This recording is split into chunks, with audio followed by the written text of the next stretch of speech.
Bismillahirrahmanirrahim. Assalamualaikum warahmatullahi wabarakatuh. Datuk Tunggang Parangan penakluk Raja Kutai. Tersebutlah dalam manuskrip silsilah Raja-Raja Kutai bahwa Islam masuk ke Kutai sekitar tahun 1604 Masehi, tepatnya pada masa pemerintahan Raja Mahkota.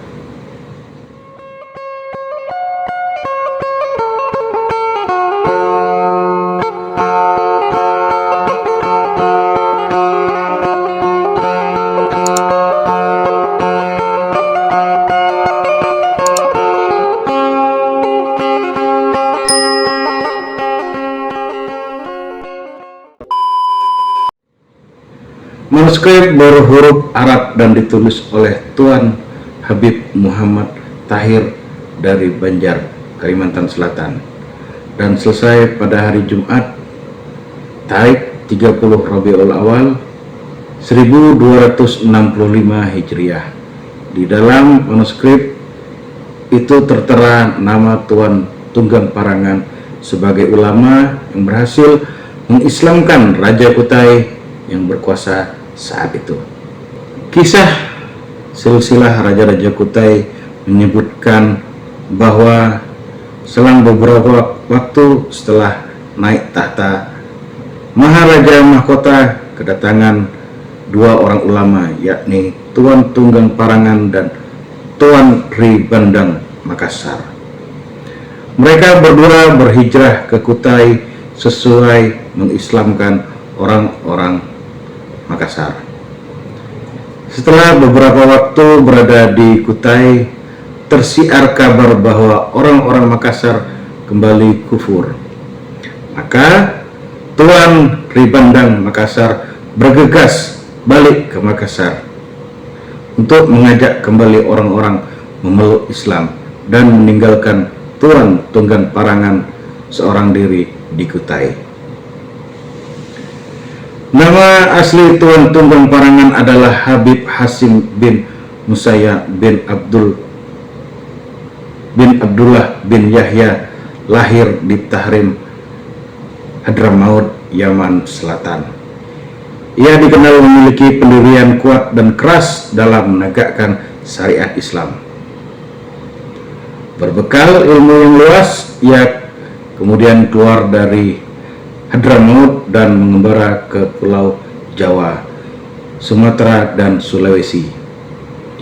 Di Sulawesi, Habib Hasim bertemu dengan seorang ulama berasal dari kota Tengah Kampar, Riau, yang telah lama menetap di Sulawesi, bernama Khatib Tunggal Abdul Makmur, atau yang lebih tersohor dengan gelarnya Datuk Ri Bandang dari Sulawesi.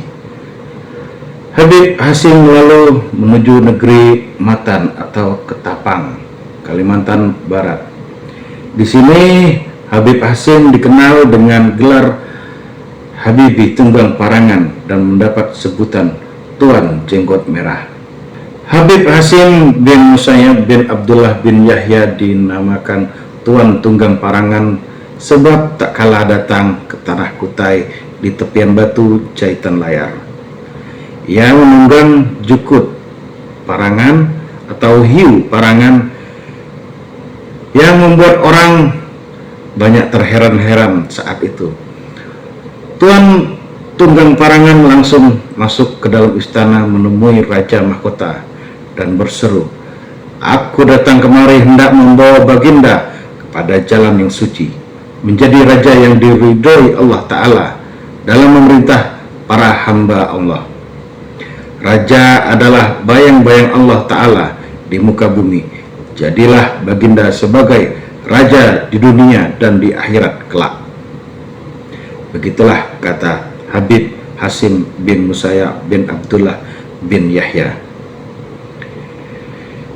Hendaklah Baginda masuk Islam, karena orang Islam kalau mati mendapatkan surga, apalagi kalau ia adalah raja yang adil seperti Baginda.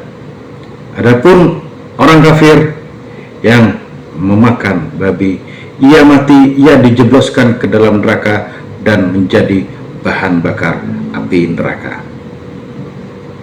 Raja Mahkota menjawab, Tuan itu katanya orang Islam. Lalu apa kesaktian Tuan? Jika kesaktian saya kalah, maka kesaktian Tuan maulah saya menurut perkataan Tuan. Namun jika saya tidak kalah, maka saya tidak mau menurut. Baiklah, apa kesaktian Baginda? Keluarkanlah, tantang Tuan Tunggang Parangan. Raja Mahkota berkata, saya hendak menghilang, cobalah Tuan cari saya. Kemudian Raja Mahkota tiba-tiba menghilang dari pandangan mata. Ayo cari saya Tuan. Terdengar suara Raja Mahkota. Segera Tuan Tunggang Parangan bergeser 13 langkah dan berkata, aku sekarang ada di belakang Baginda. Raja Mahkota menoleh ke belakang. Dilihatnya memang benar Tuan Tunggang Parangan berada di belakangnya. Ada satu lagi kesaktian saya. Jika kali ini saya kalah, maka saya benar-benar akan mengikuti ajaran Tuan. Kata Raja Mahkota, silahkan Baginda kerahkan. Tuan jawab Tuan Tunggang Parangan. Kemudian di hadapan rakyatnya, Raja Mahkota berdiri tegap sembari mendekap tangan. Ia kemudian mengambil sesuatu itu dengan telapak tangannya. Ajaib, dari tangan Raja Mahkota keluarlah bara api. Api itu terus membesar hingga membuat rakyat Kutai menyaksikan menjadi ketakutan. Bisakah Tuan membawa api saya ini? Kali ini Raja Mahkota menantang Tuan Parangan dengan kepercayaan diri tinggi. Ia yakin bahwa kesaktiannya yang satu ini tidak akan bisa dikalahkan. Tuan Tunggang Parangan bersikap tenang saja. Ia turun ke sungai mengambil air wudhu, lalu melakukan salat 2 rakaat. Tiba-tiba hujan yang tiada terkira lebatnya nyaris menenggelamkan kerajaan Kutai. Rakyat Kutai panik dengan tunggang langgang berlarian. Mereka segera mencari tempat yang tinggi untuk berlindung. Keluarlah engkau, wahai Tuan Tunggang Parangan, maka Raja Mahkota berteriak. Maka muncullah Tuan Tunggang Parangan dari dalam air, kemudian berenang dari hulu menuju ke hilir. Ia menghampiri Raja Mahkota dan api yang tadinya menyala itu kini telah padam. Bagaimana Baginda? Jadi ikut saya atau tidak? Bisik Tuan Tunggang Parangan. Raja Mahkota mulai bimbang. Ia tidak menuruti permintaannya. Niscaya aku berserta rakyatku bakal binasa, pikir Raja Mahkota. Baiklah, saya akan menuntut Tuan. Akan tetapi saya mohon diberi waktu sampai saya selesai menghabiskan daging babi yang tersimpan di tempayan beserta seluruh babi saya yang ada di dalam kandang. Dengan penuh kearifan, Tuan Tunggang Parangan menerima permintaan penangguhan dari Raja Mahkota. Pada saat yang sama, ia meminta dibangunkan sebuah langgar.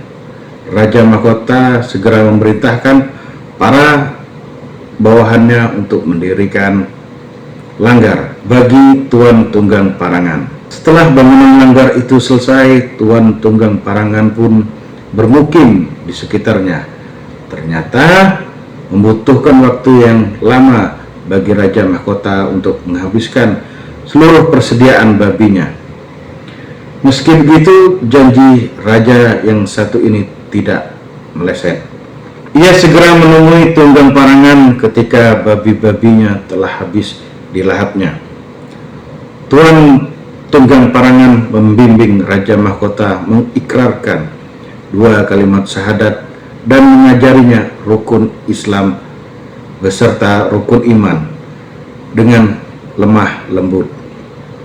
Kemudian Tuan Tunggang Parangan mendoakan raja dengan keberkahan dan keselamatan dari segala mara bahaya. Setelah memeluk Islam, Raja Mahkota menyebarkan Islam kepada seluruh rakyatnya.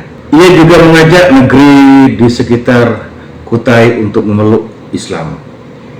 Ia tidak canggung untuk memerangi negeri yang berdampak ajakannya. Aji Pangeran Sinung Panji Mendapa 1635 sampai 1650. Salah seorang cucu Raja Mahkota meneruskan perjuangan sang kakek dengan menyiarkan ajaran Islam. Belakangan ia berhasil menaklukkan Martapura, sebuah kerajaan Hindu kuno yang sangat kuat dan tangguh ketika itu. Pengaruh Islam di bumi Kutai mencapai puncaknya pada masa pemerintahan Raja Kutai yang ke-8. Ia menjadikan Kesultanan Kutai sebagai negara monarki berkonstitusi dengan lahirnya Undang-Undang Dasar Panji Selatan dan Undang-Undang Berajan nanti. Menurut Undang-Undang Dasar Panji Selatan, Kesultanan Kutai menerapkan hukum Islam dan seorang raja yang hendak naik tahta akan bersumpah terlebih dahulu sesuai syariat Islam. Diceritakan pula bahwa sebelum kedatangan Habib Hasim di tanah Kutai pada abad ke-16, Islam pernah masuk ke pedalaman Kutai dibawa oleh saudagar-saudagar Arab. Di antaranya Sayyid Muhammad bin Abdullah bin Abu Bakar al-Marzak, seorang ulama dari Minangkabau. Ulama-ulama tersebut belum berhasil membujuk raja yang bertahta ketika itu untuk memeluk agama Islam. Habib Hasim bin Musayyab wafat sekitar tahun 1157 Hijriah, bertepatan dengan 1736 Masehi. Ia dimakamkan di tepian batu negeri Jahitan Layar atau yang sekarang dikenal sebagai Kutai Lama. Di pemakaman Raja-Raja Kutai Kartanegara. Demikian, wabillahi taufiq wal hidayah. Wassalamualaikum warahmatullahi wabarakatuh.